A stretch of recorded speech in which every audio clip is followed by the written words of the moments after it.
Welcome to Kenya, Finland. Good morning, good afternoon, good evening, wherever you are, depending on what time it is.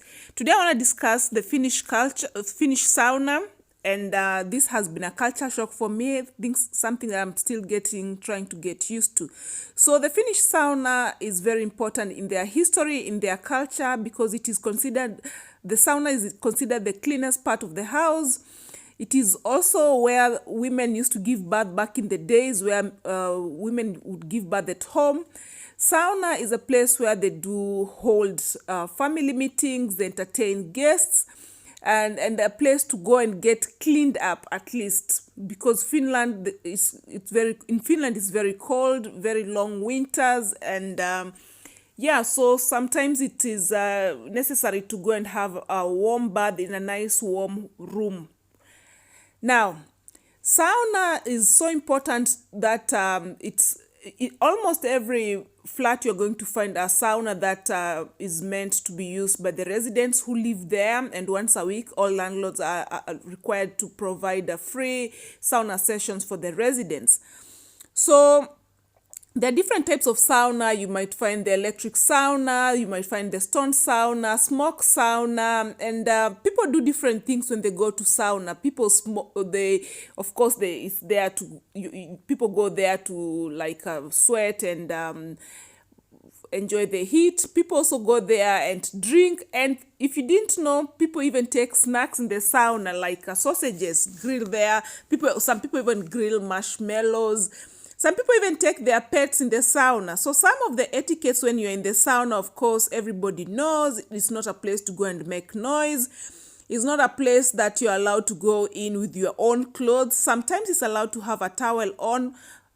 It is preferred that you go naked. It is definitely not allowed for anybody to go there wearing their swim costumes. And it's not nice, for example, to throw so much water on the stones and then leave, because then it becomes very hot. So they say, if you cannot take the heat, please do not make it uncomfortable for others.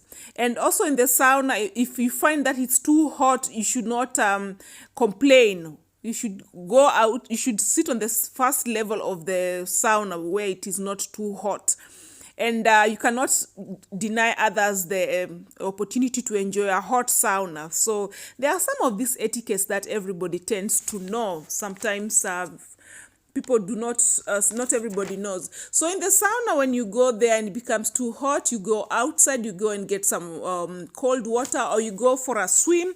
Most saunas are constructed next to the river, not to the river, but to the lake. And sometimes during winter, the Finnish people drill holes on the ice and they go and take a cold dip and then go back to the sauna.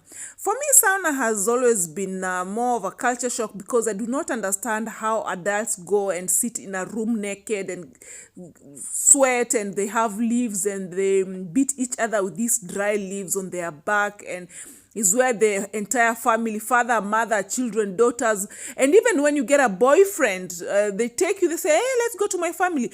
When you go to the sauna, everybody will be naked, even you. So you're seated there with your in-laws naked, and you're discussing, oh, tell us about your Kenyan culture. It's very uncomfortable. I don't know about you, but it's very uncomfortable. I've heard the same stories from my Muslim friends who are invited to Finnish families, and then they have to go to sauna and they have to be naked, and their daughters come inside there, and these are men, and then it's not our culture, man. Finnish people have a very strange culture, and they take beer there in the sauna and they enjoy with these snacks I was talking about, like the sausages, and man, it's crazy. I don't know. The first time I went to sauna, I still remember vividly. It was so hot. I just could not understand. There was a wave of hot steam on my face, and I could not breathe, and I'm sweating, and my heart started beating so hard. And I was just told by my friend that, oh, maybe you need to go and take a cold dip. Maybe go and have some cold shower so you can cool down and you're able to breathe, and then you can come back. And the temperature was 85. I mean, Finnish people can take temperatures up to 100, 110 comfortably. And they can sit in the sauna for an hour, 2 hours. I mean, Finnish culture, I don't know. I don't know if you're like me and you did not grow up enjoying or experiencing some of these things. It can be quite challenging. It is very uncomfortable to sit in that very hot, small room and closed there with strangers or even with friends. And yeah, so for me, I'm still trying to get used to it. I've tried so many times to go to sauna, but no, it's still hard. And it's quite interesting that they actually have a sauna world championship, and quite often it's just men who go there to compete. So the man who sits there the longest and is able to take the highest amount of heat for the longest period of time wins.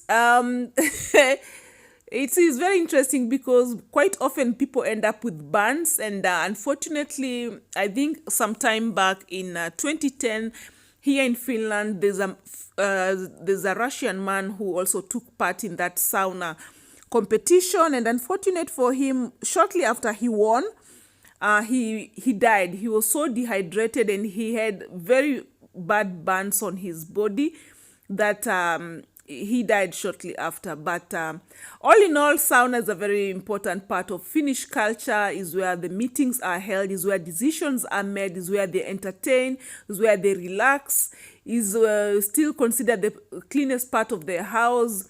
And I'm still trying to get used to this part of the culture, but yeah, I still embrace it, I still appreciate it, I respect it. But yeah, let me know if you've ever experienced the Finnish sauna and which type of sauna you went to. Let me actually know if you've experienced the smoke sauna, which I hear is very special, but unfortunate for me, it's not in the city. If you like this type of video, please like, share, and subscribe if you've not yet already. Bye-bye.